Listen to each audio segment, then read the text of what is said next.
Hello student, তোমরা যে সমস্ত ছাত্রছাত্রী ক্যালকাটা ইউনিভার্সিটির আন্ডারে সেমিস্টার 6-এ পড়ছো, ফিলোসফি জেনারেল আছে বা পাস কোর্সে আছে, তো যাদের ফিলোসফি বা দর্শন সাবজেক্টের DSC B2 contemporary Indian thought এই টপিকটি যাদের আছে, আমি সাজেশানটি স্ক্রিনে শো করছি, তোমরা প্রত্যেকে দেখো।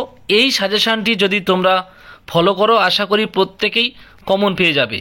তো 15 নম্বরে 1 নম্বর কোশ্চেন হলো, ব্যবহারিক বেদান্ত বলতে বিবেকানন্দ কি বুঝিয়েছেন? শঙ্করাচার্যের অদ্বৈত বেদান্তের সঙ্গে এর সম্পর্ক কি, ব্যাখ্যা করো। 2 নম্বর কোশ্চেন, গান্ধীজির অহিংসা তত্ত্বটি ব্যাখ্যা ও বিচার করো। 3 নম্বর কোশ্চেন, গান্ধীজির প্রবর্তিত অছি ব্যবস্থা আলোচনা করো। সর্বোদয় সমাজের অছি ব্যবস্থার ভূমিকা লেখো।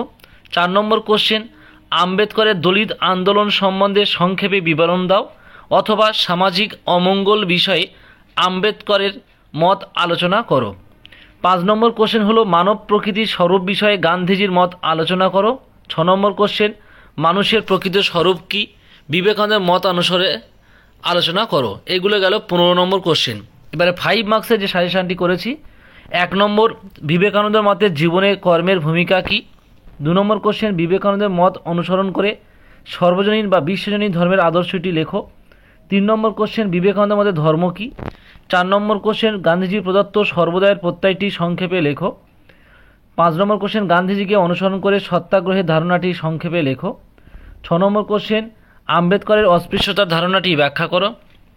7 নম্বর কোশ্চেন, বৈদিক বর্ণাশ্রমের বিরুদ্ধে আম্বেদকরের সংক্ষিপ্ত আলোচনা করো। পশু মানব 8 নম্বর কোশ্চেন, পশু মানব ও দেব মানবের মধ্যে পার্থক্য।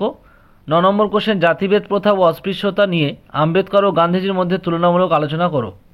10 নম্বর কোশ্চেন, বৈদিক বর্ণাশ্রমের বিরুদ্ধে আম্বেদকরের মত সংক্ষেপে বিবরণ দাও। 11 নম্বর কোশ্চেন, স্বাধীন উত্তর ভারতীয় সমাজে পরিকাঠামো গঠনে আম্বেদকরের ভূমিকা কতখানি। এই হলো তোমাদের 15 নম্বর এবং 5 নম্বরের সাজেশান। এই সাজেশানটি ফলো করে প্রত্যেকেই তোমরা প্রশ্নগুলো কমন পেয়ে যাবে। আর অবশ্যই করে এই ভিডিওটি বন্ধুদের মধ্যে বেশি বেশি করে শেয়ার করবে, আর চ্যানেল যারা নতুন থাকবে তোমরা সাবস্ক্রাইব করে রাখবে।